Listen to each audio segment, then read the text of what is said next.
Any one of these 5 oversimplifications about the drawing process, I think, can really bring to a halt our drawing improvement, particularly at the beginning stage. I think these are the key misunderstandings, or taking an element of truth and embracing it too strongly when it's only a small part of that area of drawing.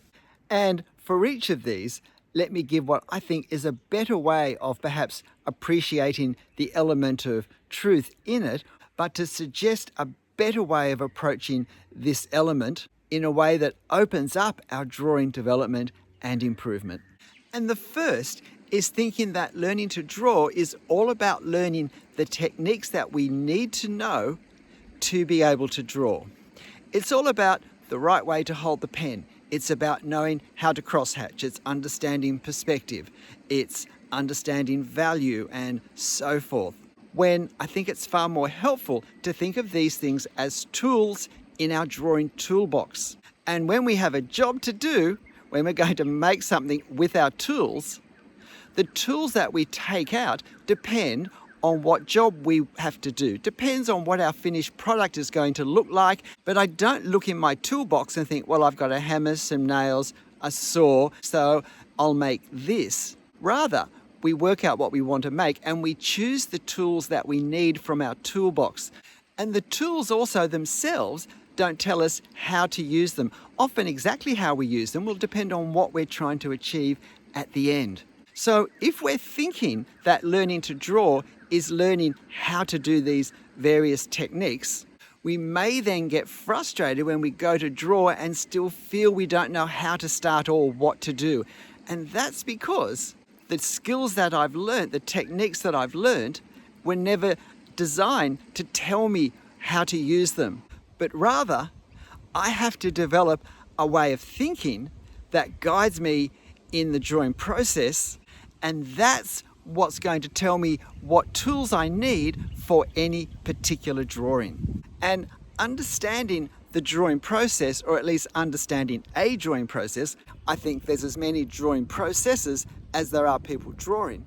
But to understand a drawing process actually requires quite a lot of thought and intention, and it's something that we can't just grab from someone else. In a way, we have to develop our own understanding of what we're doing when we're drawing, and that can't be done in response to a 10, 15, 20-minute video. This is something that develops over time, as in every drawing, we're thinking, what am I doing? What am I trying to do?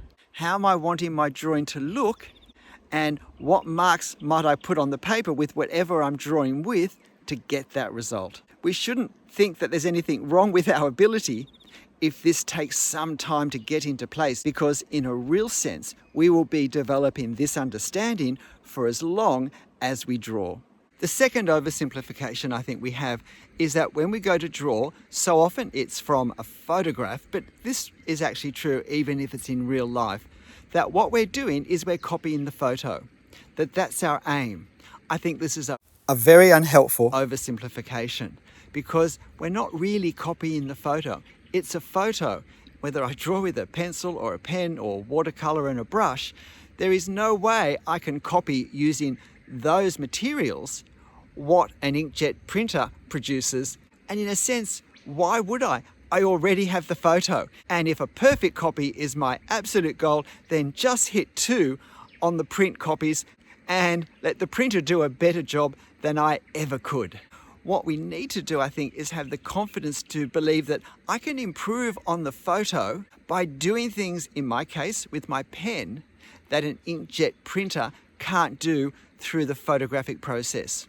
That photographs have weaknesses, and I can improve on those weaknesses. I can either eliminate them completely or I can make them less obvious. And there are also things I can choose to do with my pen that an inkjet printer can never do. These are the things I want to be trying to do in my drawing. I think of my drawing references as a springboard. I use them, if you like, as a base, as a foundation, and I build on them for my drawing. I take every chance I can to improve on what I see. And I find this way of thinking about what I do in any one drawing, particularly when I draw from a photo, really opens up my thinking to a far greater amount of creativity. It lets me continuously go outwards in thinking of possibilities for my drawing, rather than getting tighter and tighter and thinking, have I drawn this exact enough? And focusing minutely on ever decreasing in size parts of the photo, trying to replicate those with some sense of perfection, which just makes me tight and I believe restricts the genuine creativity that's within each one of us. This next one is possibly the most common, and again, totally understandable. And that's that if I want to improve in drawing, I have to practice. I have to keep practicing. That, well, we all know the phrase, practice makes perfect. But what I look at when I look at different people's, say, Instagram posts, one after the other, dozens and dozens of drawings done over a long period of time, or I look at some of the drawings that my drawing students have done that I'm critiquing, seems a shame to cover up all the wonderful bird sounds around me. But what I see is that over and over again, it's so easy to, as we practice, as we keep drawing, we keep making the same mistakes or doing the same unhelpful things that create perhaps not very helpful effects for our overall drawing over and over again. Because in fact, it's not merely repeating things that improves us, because we can find ourselves repeating the things we're doing which either aren't right or aren't helpful. And that can actually entrench these bad outcomes for our drawings in our drawings, and we can reach the point where we do these things in our drawings so often that we get so used to seeing them that we lose the ability to discern that they actually don't look right to someone else.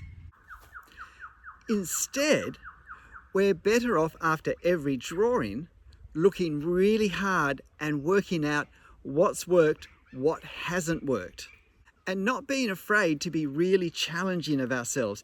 If I'm on a self-taught drawing journey, then I'm not just a student of drawing, I'm my own teacher and I have to mark my own work as best I can. Sure, I probably won't do it as well as a trained art teacher, but I can certainly work out things that don't quite look right, or I can ask friends, what do you think of this? Can you see anything that just doesn't look quite right?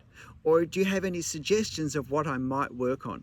Because this means when I do my next drawing, I'm not just repeating either mistakes or things that just look a bit boring, but I have a focus now for making changes that will hopefully improve the overall impact of my final drawing. This is how I improve. Starting each drawing with a focus, with an intent that comes from my critiquing of my previous drawing, particularly a previous drawing of a similar subject. Very often at the start, we get too focused on making mistakes, and that stops us trying new things because, well, we just don't want to take the risk of spoiling it. If I'm learning to draw, what I'm producing is not an artwork. It's a drawing exercise. Once I understand this, an enormous pressure gets lifted off me and I can start to experiment and try new things, be a bit bolder and see if it helps. If I think it improves how my drawings look, I can try that again or even push a bit further in that direction. It's not practice that improves our drawing, it's informed practice.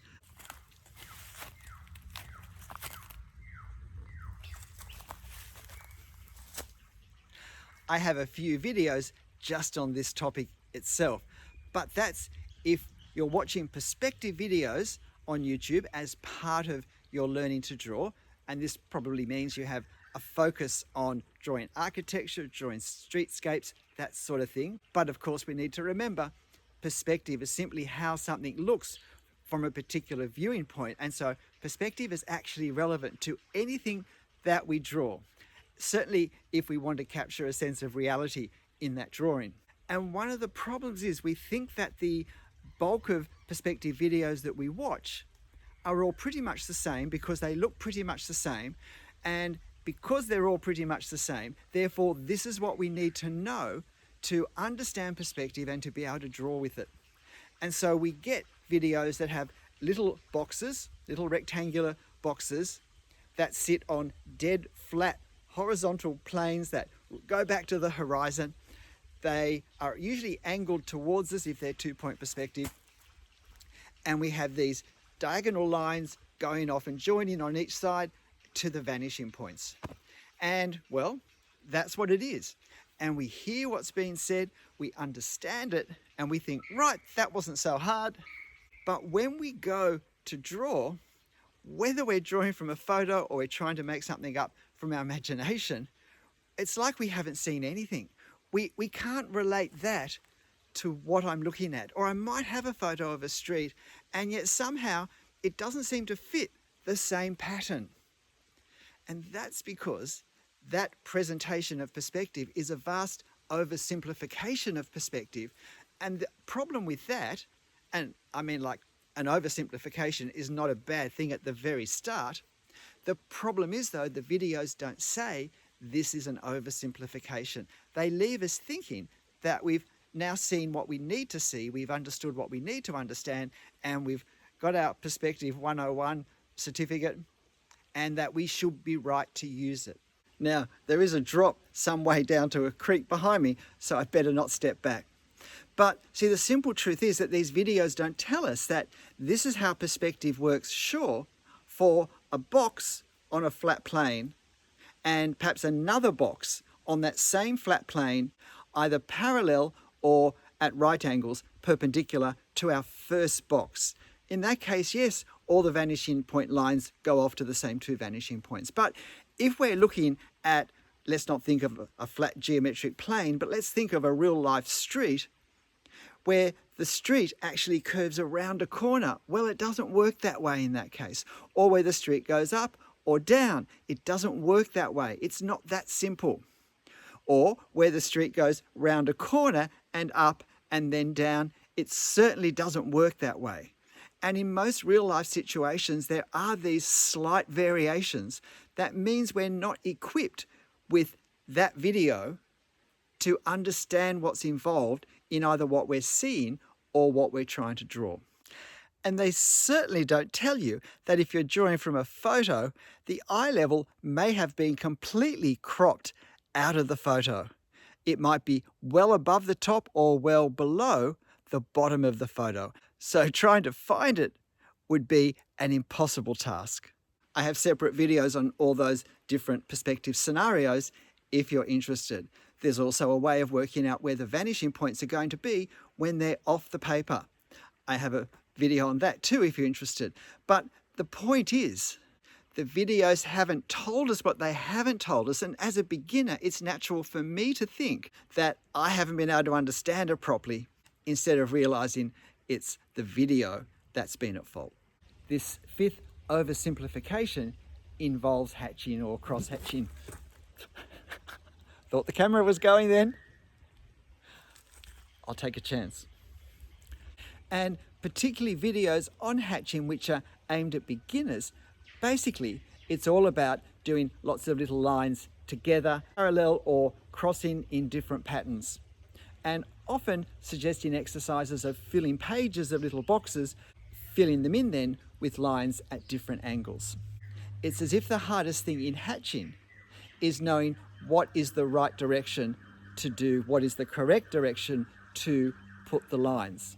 And the other oversimplification is the fact that invariably in these videos, hatching or cross-hatching is used to show shade on an object or shadow being cast by that object. The objects are usually very simple things such as boxes or spheres or cones or cylinders that have one very strong light source. And so we come to think of hatching as something that we use for shade and shadow, which I think only reinforces the sense of, well, when I'm now doing a drawing, what direction do I put the lines on for the shadow, for the shade?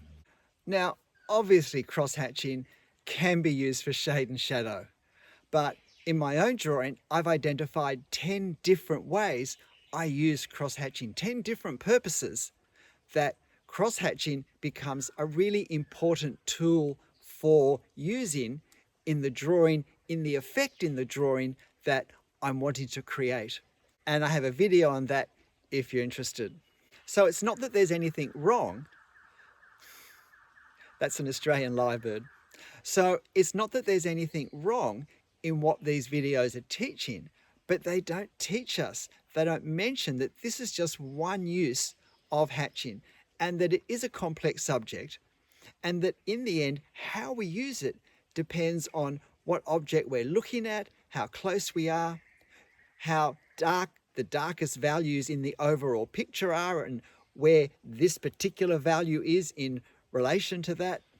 That how we hatch depends on the angle we are to the surface that the hatching's on, and is it a flat surface or one that's curling around? The three-dimensionality of the form makes a difference. The surface texture can make a difference.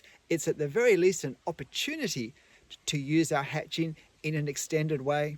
And even if we can't juggle all of these possibilities at once, if we understand that they're there, then bit by bit, we can both be looking to see them in other drawings, and I would recommend my cross-hatching playlist if you want to see cross-hatching used in a very wide range of purposes.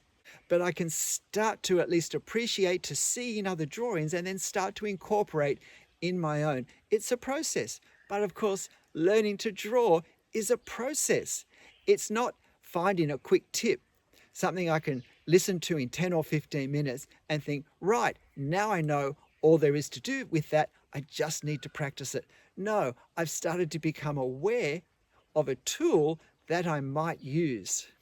But it's going to be my understanding of what my drawing process is, which of course is partly determined by the drawing I want, the sort of drawing, how I want it to look at the end, and the materials I use, that my understanding of that drawing process will then guide me as to what tools I use and how I use them in any one drawing. Drawing requires creativity because we have to create new things every drawing. And I don't mean new subjects, I mean new ways of drawing, new ways of combining lines and values, new possibilities. And a lot of these are based not on my reference, but on my experience of what I've drawn up till now, because these should be guiding me to new creative possibilities all the time. And I'm never too experienced to take some risks and to creatively explore what they might be and how they might look. So if you've perhaps accepted some of these oversimplifications at face value, I hope this has given you perhaps a stronger foundation to move on from. I don't want to overwhelm you. I don't want you to think, oh no, it's all too hard. It's not, because we progress bit by bit. But the problem with oversimplifications is that they lead us to believe that something is simpler than it really is. And that sets us up for frustration and for thinking that there's something wrong with us in not being able to achieve the results that we see others achieving. G'day, I'm Stephen Travers. Look, I hope these have been helpful. If you're on a learning journey, fantastic. Oversimplification is never a help.